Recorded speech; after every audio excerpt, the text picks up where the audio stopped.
नदी किनारे बसे एक खूबसूरत गांव में सुबह की किरणें फूट रही थीं। यहाँ दो भाई रहते थे। बड़े भाई रमेश के पास आलीशान हवेली थी और छोटे भाई सुरेश के हिस्से में बहुत गरीब था, लेकिन वो बेहद मेहनती और साफ दिल का इंसान था।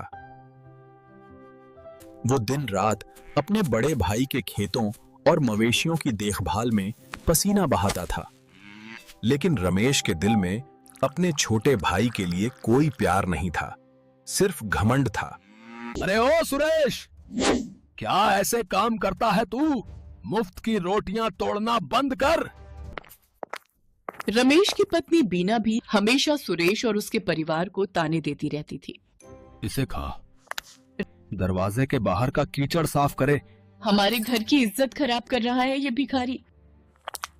उस शाम अचानक मौसम बदल गया। आसमान में डरावने काले बादल छा गए। गांव वालों ने ऐसा भयंकर तूफान पहले कभी नहीं देखा था। मूसलाधार बारिश शुरू हो गई और सुरेश की कमजोर झोपड़ी टपकने लगी। सुरेश का 5 साल का बेटा राजू ठंड और बुखार से कांपने लगा। सुरेश, ये छत गिर जाएगी।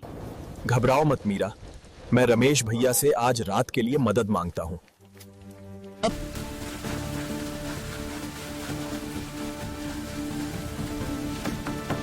भैया भैया दरवाजा खोलिए, राजू बहुत बीमार है।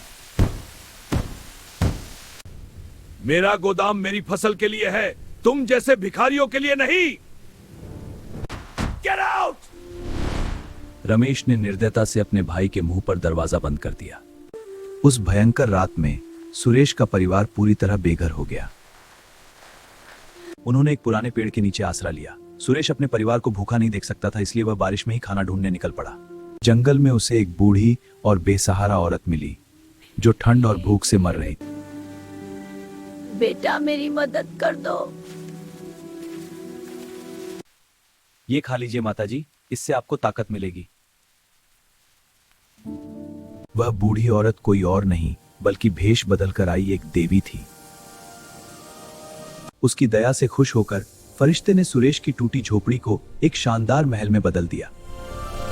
जब लालची रमेश और बीना को यह पता चला तो उन्होंने भी फरिश्ते से महल ठगने की योजना बनाई।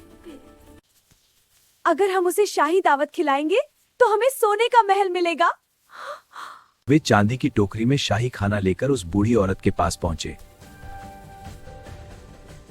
माताजी, यह खाइए और हमें सोने का महल दे दीजिए। नहीं,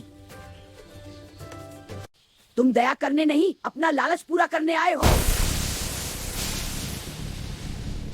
उनका लालच देखकर फरिश्ते ने सारा शाही खाना कीड़ों और पत्थरों में बदल दिया।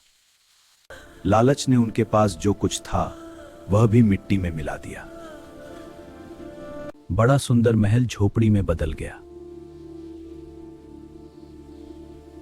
दूसरी ओर सुरेश और उसका परिवार खुशी खुशी रहने लगे, क्योंकि सच्ची दौलत लालच में नहीं बल्कि एक साफ दिल में होती है।